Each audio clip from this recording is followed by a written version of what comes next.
Good afternoon, everyone, and welcome to a very rare Choochin on a Sunday afternoon. I'm out myself. I could not resist coming out in the weather today. It is very windy, but it is a very crisp fall day. And it's a very good chance to give me an opportunity to test out the wind booty here that I developed, which is basically a sock on the end of a stereo microphone. So it's going to be really interesting today to see how it does. Well, of course, I'm up on the Avenue of Love here, and like I say, it's about 3 o'clock on a Sunday afternoon. I got tired of being cooped up at home, and I had a wonderful opportunity to have lunch with my younger daughter today.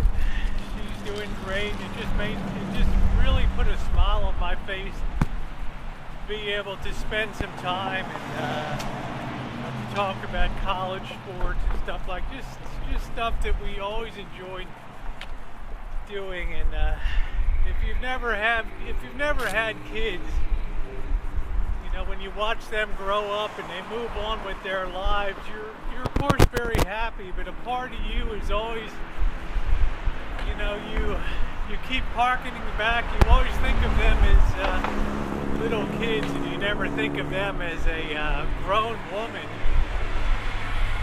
moving on with life. So it's very interesting. You know, things change in life, and it's not always for the better. And YouTube being a perfect microcosm or a smaller model of society is a perfect place for viewing not only human nature at its finest, human nature at its worst, but human nature at its everyday existence. And as much as people will say, you know, I hate the drama on YouTube, I just can't stand it, you know, I wish this thing was drama free or that one, in so many cases, when the drama appears, people appear, and drama kings and queens get their audiences and stuff, and it's kind of funny. One of the reasons I stopped doing Hangouts was, you know, because it does put too much particular attention on yourself for a very extended period of time, and as you guys know, sometimes crazy stuff happens on Hangouts and things you don't have control over, and the amount of time that people request that you know, it's things that I never really enjoyed doing, and I always had a lot of people like trying to analyze and, you know, say, well, you do Hangouts for this or you do Hangouts for that.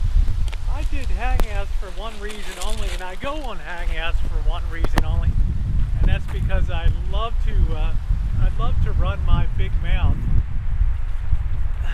when I'm on YouTube. There's nothing more fun in the world. But one of the real problems that I see is, you know, people trying to affect the behavior and changes of other people, and the success or a lack of success that they have in accomplishing that. And by that I mean, you know, take for the GoFundMes, for example, that happened this year.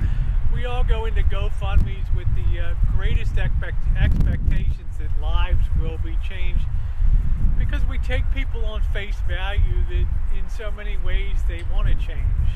But as sometimes happens, things don't always work out as we hope that they would. But does it really stop us from moving forward in life, or do we keep trying to affect change for the better?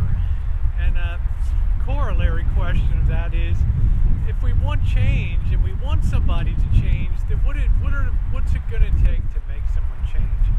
And on YouTube, when we see bad behavior on YouTube, it typically leads to a very high drama quotient, and a lot of people viewing and a lot of people watching. And it's exactly the opposite of what you would think would happen when people, well, when they're bad or they break bad and things recognize the realities of what YouTube is and what it's about and the way human behavior is. If you're going to be, a bad egg or a bad person or a showboat or a show-off or something negative, you're going to find yourself having a pretty big audience out there, and that's the reality. So how do you take negative change and make it positive? Because clearly, ignoring, not watching, making pretend it's not there, it doesn't work. The behaviors continue because the person's nature doesn't allow it to change. The reason being, they don't have the motivation to change. If it's trying to give up drugs, or if it's trying to give up alcohol, or if it's trying to get gainful employment, it doesn't much matter if the need or the absolute necessity is not really there. You find in life that the most dramatic and long-lasting changes are the ones that take place when absolute necessity, when the wolf is at the door, either health deteriorates dramatically, living conditions deteriorate dramatically, monetary conditions deteriorate dramatically. It's only at those points that the most effective change is brought forward. No talking to somebody, no amount of trying to convince somebody to do something, no amount of arm twisting or bad mouthing or shaming is going to affect that. There's only one thing that's going to affect that, and that's something that's going to be dramatically happening to that person at the moment. Short of that, there's just not going to be the change that's going to be effective. So, that's the kind of thing that they teach you when you're in business school. If you expect corporate behavior to change, the corporations aren't going to change until it starts to become in their self-interest to change. Example, pollution in the 1960s when Love Canal was on fire and the Cuyahoga River near Cleveland. When the Love Canal was spoiled with tons and tons of chemical dumping and kids started having birth defects and things. Well, it was only when something like that happened and the fines got catastrophic in size that real change started to occur. The EPA was born.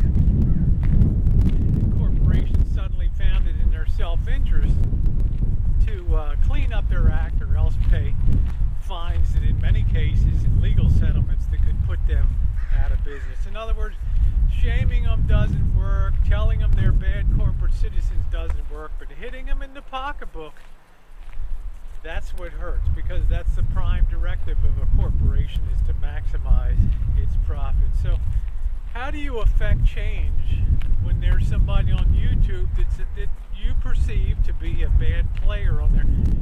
Well, you have to understand what their motivations are for doing that. And so many times their motivations are open to speculation. You don't really know what drives them to do what they do, so you're left to guess. And when you guess, you're all over the map. This person is doing this for views. This person's doing this because they're a psychopath. This person's doing this because they're an alcoholic. This person's doing this because they're just lazy and don't want to work. You've heard it all on YouTube. But how do you find out? I tell you how you find out. You got to roll up your sleeves and get in there. To affect change in life can't be done from a distance. I'm sorry. You can sit there, in my opinion, and say this person's a bad player and that's a bad player, and if we do X, Y, Z, everything will be good. But it doesn't work that way. Change doesn't come. The only way you affect real change is you get in there, you understand the person, and you put some framework in place that makes them see that it's in their own self-interest to change for the better. It's not going to be about view counts. It's not going to be about antics and theatrics and health. It's going to be because something is going to change their life dramatically, and usually in ways they don't expect, and put them face to face with life-changing moments. And at that particular point in time, they either rise to the occasion or fail. So what does it take? Like I said, it takes rolling up your sleeves, getting in there, trying to understand the person, trying to understand what makes them tick, and then trying to develop some kind of strategy to make that person a more positive person, whether it's in a corporate structure, whether it's in a neighborhood, or whether it is on a place like YouTube. I know of nothing else to do except get in there, get your hands on it, and as ugly as it may be, it's the only way I know to really affect change. You can talk about change, or you can get in there and try to do something about it. A or B. I choose B. And that's the way I think that you affect the most change in life. There's also a reason why we have something in the world called diplomacy. Well, we don't like the Russians. They do this, they do that. We don't like the Iranians. They do this, they do that. We can't stand the French because they didn't go along with us when we went on our war path to Iraq and stuff.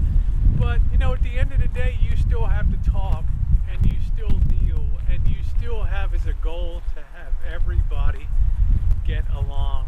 Well, I don't care what the community is, whether it's the United Nations or YouTube. We all have a vested interest in trying to make it a better place. Not to backbite people, not to undermine people, to say, oh, it's all about the view counts, or it's all about the stage drama, or scripts are being written, stuff like that. All that negative undertone, that's the real enabling on YouTube. And it's no wonder so often so little change actually occurs. Sad to say, at the end of the day, there's many of us that have a truly vested interest in seeing failure, because it provides so much more drama than seeing success. We need only look at things like GoFundMe's and the successes that don't get a bit of headlines today. But the ongoing problems we have out there with the GoFundMe's that are still, up in the air, of course, they command all of the attention. Management by the negative and management by drama, and therefore we get what we get. We envelop ourselves in that, and we enjoy it because it's an engrossing experience. You know what it is? You know what philosophy tells us it is? It's the human condition, plain and simple. You want change? Get in there and make change. Don't talk about it, do it. Thanks so much for watching, everybody. Stay tuned. Always more non-dramatic stuff to come. Thanks, everyone.